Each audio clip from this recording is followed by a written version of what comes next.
안녕하세요. 준입니다. 일본 빈집이 1000만 채라고 그러는데요. 요즘 저희 집 근처에는 집을 엄청나게 짓고 있습니다.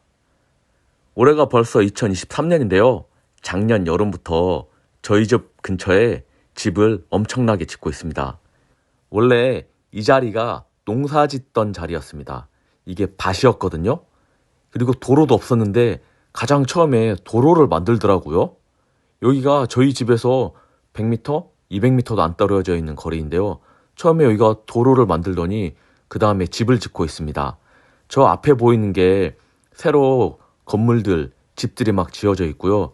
여기는 지금 새로운 집을 짓는 그 사람들을 기다리는 것 같습니다. 터는 다 완공돼 있기 때문에 집 짓는 사람들이 이제 언제 짓는지 기다리고 있는 거죠. 이 새 집들은 닷대우리로 지어진 건물도 있고 주문주택으로 지어진 건물들도 있더라고요. 오늘은 여기 새 집들을 구경하면서 일본 주택시장, 일본 부동산 시장에 관해서 이야기해 보도록 하겠습니다. 제 유튜브 영상 중에 일본 부동산 관련해서 영상들이 몇 개 있는데요. 요즘 시청자분들이 일본 부동산 관련된 영상들을 많이 보더라고요. 그리고 댓글도 많이 달고요. 개인적으로는 일본의 어떤 유튜버들보다 제 영상이 가장 객관적으로 설명이 잘 되어 있다고 생각을 합니다.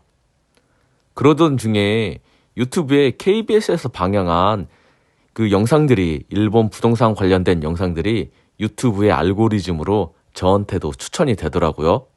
그런데 이 내용이 약간 조금 이상합니다. 공중파 방송에서 이야기하지 않았던 내용까지 오늘 여기서 조금 이야기해 보려고 합니다. 집들 어떤가요? 집들 이쁘고 괜찮지 않나요? 지금 여기가 닷대우리하고 주문주택하고 섞여서 건물을 지은 것 같습니다. 닷대우리가 뭐냐면 건설사가 건물을 짓고 자기들이 디자인한 대로 건물을 짓는 걸, 그래서 그걸 파는 겁니다. 제 댓글에 보니까 닷대우리 집이 안 좋다고 하시는데요. 네, 맞습니다. 일본도 중소건설사들이 많기 때문에 닷대우리가, 건설사들이 자기들 디자인대로 만들어서 파는 집들이 내구성이 떨어지는 집들도 있습니다. 닷대우리가 주문주택에 비교해 봐서는 내구성이 좀 떨어지는 게 사실인데요. 그렇다고 이 닷대우리가 다 허름하고 날림이지는 않습니다. 일본 집이 판자촌 집이라고 하시는 분도 있는데요. 그렇지 않습니다. 물론 그런 데도 있죠. 그렇게 지어진 집도 있습니다. 막 그런 데 있잖아요. 임시거처 막 이런 데는 간편하게 그냥 쉽게 컨테이너 박스 비슷하게 이런 집으로 막 짓고 이러거든요. 그러니까 그런 데는 뭐 판자촌이다 막 이렇게 말씀하실 수 있는데 대부분은 그런 집에 살고 있지 않습니다. 지금 보시는 이 건물은 닷대우리 같아요. 닷대우리 물건 만들고 나서 손님이 없어서 사는 사람이 없어서 지금 기다리고 있는 것 같습니다. 이 건설 회사들 종류가 진짜 많습니다. 진짜 다양합니다. 버라이어티가 정말 다양해요.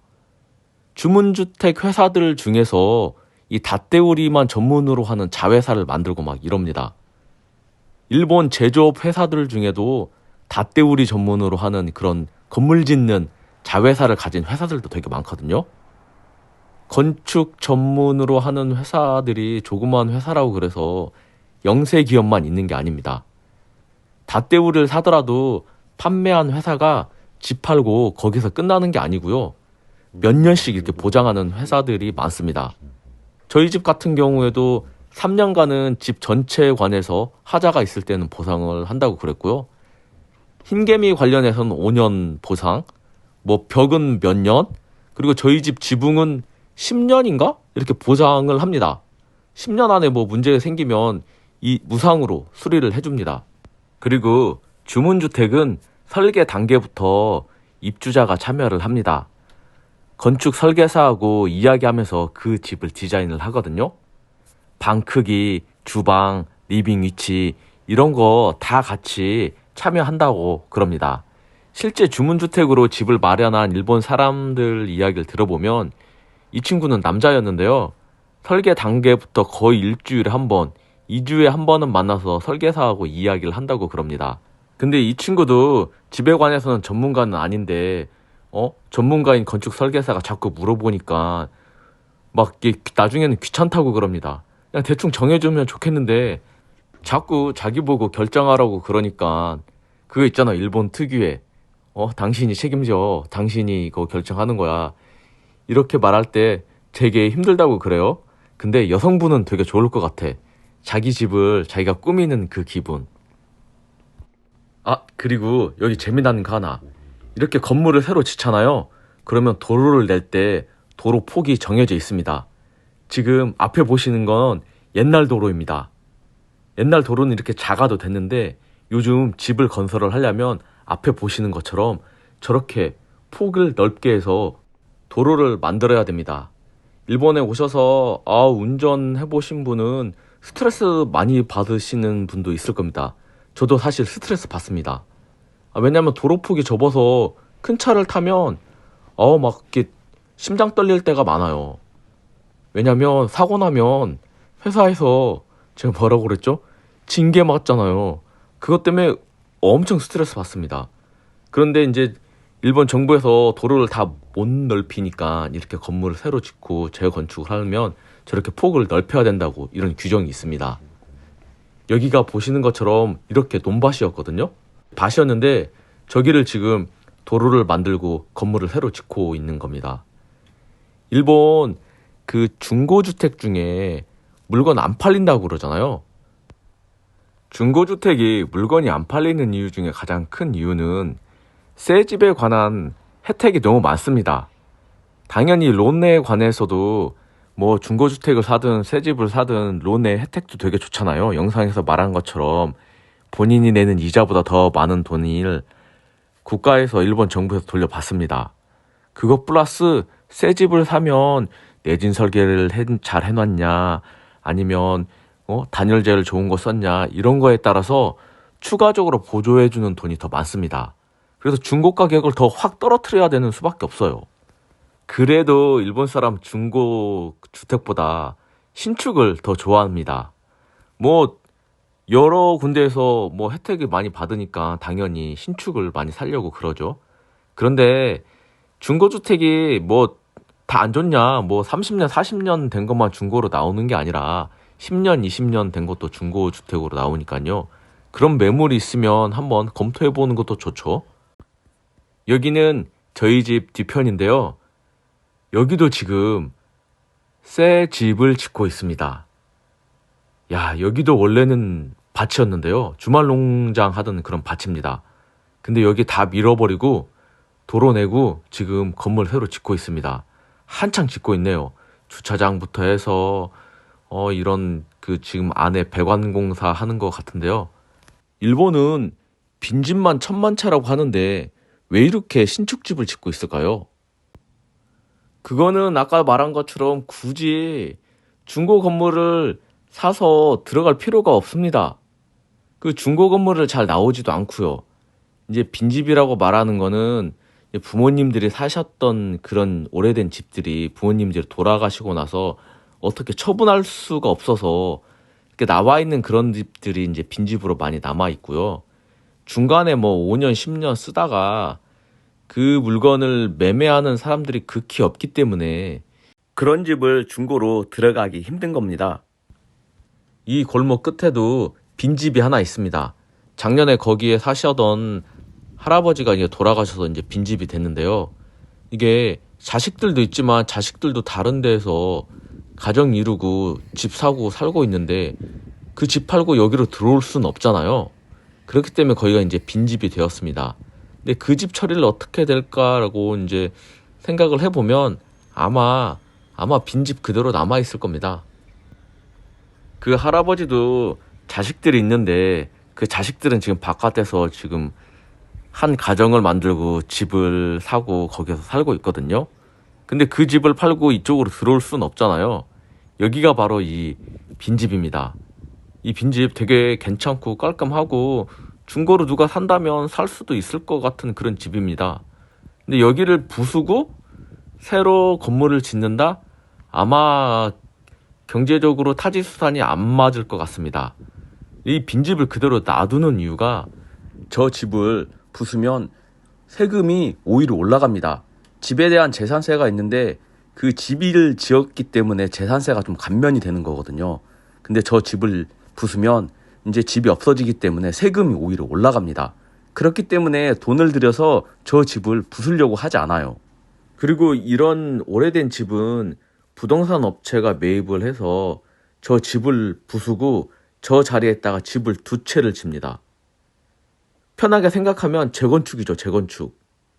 일본에서는 재건축을 그렇게 많이 하지 않습니다.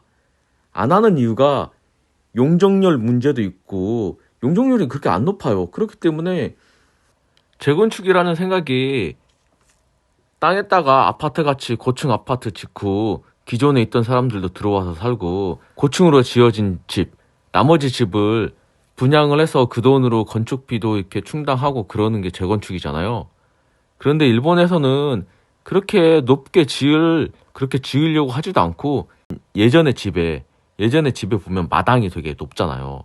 마당이 넓어서 마당에다가 집 한 채 짓고 예전에 있던 집차에다가 집 한 채 짓고 이러는 경우가 많이 있습니다. 그런데 여기는 마당이 넓지 않아서 부동산 업체한테 판매가 그렇게 쉽지는 않을 것 같은 생각이 듭니다. 집값에 대한, 집에 대한 생각이 한국과 일본이 정말 많이 차이 납니다. 이게 비교를 1대1로 이렇게 비교할 수 있는 수준이 아닙니다. 정말 많이 생각이 다르기 때문에. 그래서 일본은 어떤 생각이 있는지 한번 이야기를 해볼게요. 일본이 잘났다고 하는 게 아니라 일본인들의 생각을 들어보면 일본인들은 거의 실거주자들입니다. 투자를 목적으로 집을 사지 않습니다. 그런데 한국은 투자 개념이 들어가잖아요.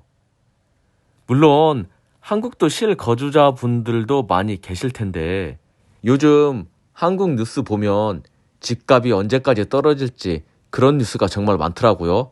바닥은 어디냐 뭐 이런 말도 많이 나옵니다. 전문가분들이 뭐라고 하냐면 거의 대부분이 충분히 빠지고 나면 거래량이 올라올 테니까 이게 바닥의 신호라고 그러니까 그때를 대비하자 뭐 이런 말을 많이 하는데요. 저는 이런 말 들을 때마다 한국의 주식시장에 잡주 있잖아요. 잡주, 테마주 이런 애들 그런 개잡주 이야기하는 줄 알았습니다. 전반적으로 한국의 많은 뉴스들은 부동산, 집값, 특히 아파트는 뭐 투자 개념으로 생각하고 있더라고요. 여담이지만 한국 주식장처럼 각도술, 세력주, 테마주 이렇게 난무하는 주식장은 뭐 한국 빼고 없을 겁니다. 진짜로 난리도 아니죠. 난리도 아니지. 그런데 일본은 어때요? 일본 사람들은 실거주자들이고 그 사람들이 집을 사면 그 집에서 평생 그냥 고쳐가면서 그 집에서 같이 산다는 그런 생각을 가지고 있습니다. 이 300만 뷰가 넘는 KBS 영상에서 나온 그 내용 중에 집값이 떨어졌다는 내용이 중심인데요. 제가 좀 더 집중하는 건 이 사람들은 집값 떨어진 걸 몰랐을까요? 40년 전에 입주했던 이 사람들은 집값 떨어지는 걸 몰라서 그냥 계속 거기에 살고 있을까요? 현지에 살고 있는 사람들이 더 잘 알고 있었겠죠. 그리고 더 재밌는 건 40년이 지난 이 집이 아직도 빈 공실이 10%밖에 안 된다는 거. 그게 더 재밌더라고요. 이 사람 대부분이 젊은 시절에 들어와서 그냥 그대로 살고 있는 겁니다. 그리고 KBS 영상에 나온 저곳은 일본 내에서도 정말 뉴스에 나올 정도로 유명한 곳입니다. 왜냐하면 저기가 집값 하락률로 전국적으로 되게 유명하게 많이 떨어진 곳이거든요. 그래서 일본 사람들도 여기 잘 알고 있습니다. 그런데도 저기에 들어갔던 사람들은 그냥 저기에 살고 있는 거죠. 이게 투자의 개념으로 접근하면 이해가 안 됩니다. 한국식으로 투자의 개념으로 저기를 바라본다, 저 아파트 단지를 바라본다. 그럼 절대 이해 안 됩니다. 근데 실거주자 개념이라면 어떨까요? 곧 노인병원 들어갈 수도 있을 텐데 병원비는 괜찮으신가? 뭐 이렇게 생각을 할 수 있겠죠. 집값은 당연히 시간이 지나면 떨어진다라고 생각을 하기 때문에 집값보다는 향후 저분들이 어떻게 생활할지 그게 더 그게 더 저는 걱정이 되더라고요. 기본적으로 일본은 주택이든 아파트든 투자 개념이 아닙니다. 물론 일본의 도쿄, 오사카시의 한 중심지는 아직도 땅값이 오르고 있고 그에 따라서 집값이 잘 떨어지지 않는 게 현실입니다. 그런데 여기서 또 조심해야 되는 게 일본의 지방 행정구역이 도도후현이라고 합니다. 도쿄도, 교토부, 오사카부 이렇게 지방 행정구역이 나눠지는데요. 도쿄도가 이게 얼마나 크냐면 한국의 서울하고 비교가 안 됩니다. 한국의 서울에 비교해보면 약 3.5배 크거든요. 우리가 잘 알고 있는 시부야, 긴자, 록본기 이런 데 말고도 저 산속에 있는 쪽도 도쿄입니다. 일본에 보튼또 있겠냐라고 하는 프로그램이 있는데요. 이게 한국식으로 치면 자연인이라는 그 프로그램하고 되게 비슷한 프로그램인데 여기 도쿄도에도 저 산속에 사는 사람이 이 보튼또 있겠냐에 가끔 출연을 합니다. 도쿄도에도 시골 같은 곳이 정말 많습니다. 그러니까 이 도쿄도 이야기 한다고 그래서 그게 우리가 알고 있는 시부야나 긴자, 시내 한 중심이 아니라는 거 그거 하나 하고요. 이 저한테 댓글 다신 분 중에 오사카에도 공짜로 집을 무료로 준다는 곳이 있다고 이렇게 말씀을 하셨는데 오사카도 똑같습니다. 오사카도 부거든요. 오사카부 그 밑에 오사카시도 있고요. 다른 시 포함해서 오사카부 밑에 32개 시가 있습니다. 오사카부에도 오사카뿐만 아니라 다른 시도 있는데요. 이곳 중에 돈다바야시라는 시에서는 집을 무료로 준다고 그럽니다. 오사카시의 한 중심의 남바 같은 곳에서 빈집이 있어서 그 집을 준다 이런 개념이 아닙니다. 저희 한국 분들이 잠깐 헷갈려 하시는 게 도쿄도 현 이름하고 시, 도시 이름하고 헷갈려 하시는 분들이 좀 있더라고요. 그거는 잠깐 주의를 해보시는 게 좋을 것 같습니다. 그리고 부동산 관련해서 직전 영상에서 나고야 한 중심에 있는 사카에 그 멘션 이야기를 했는데요. 거기 말고 조금 떨어져 있는 곳, 위성도시라고 할 수 있는 다른 곳에 집값을 한번 보겠습니다. 여기는 제 예전 영상에서도 있었던 오부라는 곳인데요. 사카에까지는 24분, 나고야역까지는 14분 걸리는 곳이거든요. 이곳 상황이 어떻냐면 사카에보다는 당연히 집값이 좀 적습니다. 그리고 사카에는 주차장이 맨션 안에 없었는데 이곳은 맨션 안에 주차장이 따로 있습니다. 지하에 주차장을 건설하는 것보다 지상에다가 타워식으로 주차 타워를 만들거든요. 이 주차 타워의 비용이 얼마냐 그러면 3,000원에서 12,000엔 정도 차량 한 대당 주차 요금이 부과될 예정이거든요. 이것도 오부시에 있는 역 근처에다가 집을 짓습니다. 완공이 안 된 이런 건물이거든요. 요즘 온돌 기본적으로 옵션으로 다 깝니다. 일본 아파트 맨션에서는 기본적으로 온돌이 유가담보가 기본 옵션으로 되어 있다는 거. 그런데 이 맨션을 사면 수선 충당금이라는 돈을 내야 되는데요. 이 수선 충당금이 정기적으로 맨션 관리하는 데 들어가는 비용인데 일본 수선 충당금이 비싸다는 말을 좀 하시는데 보통 10,000엔에서 20,000엔 사이이고요. 이 중고로 갈수록 시간이 지날수록 이 수선 충당금이 비싸진다고 그러는데 실제 사례를 보면 그렇지 않거든요. 한번 오카자키시에 있는 중고 맨션들을 보면서 이야기를 해보도록 하겠습니다. 이 오카자키가 어떤 곳이냐면 아이치에서 나고야시 다음으로 큰 도시이고요. 이곳의 학군이 안 좋냐? 그렇지도 않습니다. 전국 최고의 오카자키 고교가 있습니다. 여기 학군이 공립학교 중에서는 도쿄대를 가장 많이 집어넣는 이런 아주 유명한 고등학교도 있고요. 이쪽 학군도 되게 좋습니다. 그리고 교통편도 당연히 좋고요. 이 근처에 회사들도 좋은 회사들이 많습니다. 이곳 오카자키시의 수선 충당금하고 맨션 값이 어떻냐라고 보면 입지가 이렇게 좋은데도 가격이 그렇게 올라가 있지 않습니다. 보시는 것처럼 수상 충당금이 10년, 20년 지나도 2만 원이 안 넘습니다. 그렇다고 이 집들이 뭐 진짜 날림으로 지었냐? 그렇지도 않거든요. 일본의 수성충당금이 중고로 갈수록 시간이 지날수록 좀 비싸지긴 하지만 터무니없이 비싸지지 않는다. 뭐 몇십만 원 내면 그 수성충당금 내고 어떻게 거기에 살아요?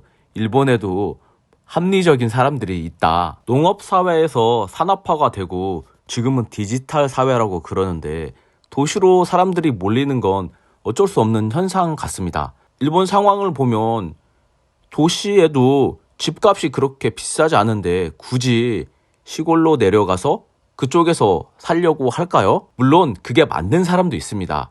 그러나 대부분은 새 집을 사는데 혜택이 더 많고 도시에 사는 걸 더 좋아하는 사람들이 더 많은 거겠죠. 물론 그거에 따라서 시골에 있는 집이 파격적으로 할인을 해주거나 파격적인 조건을 제시를 한다면 시골로 내려가는 사람들도 있겠죠. 이게 과연 일본만의 문제일까요? 앞으로 한국은 어떻게 될까요? 인구 감소가 일본보다 더 빠르다고 그러는데 향후 한국은 어떻게 될까요? 구독, 좋아요, 알람 설정 사랑합니다.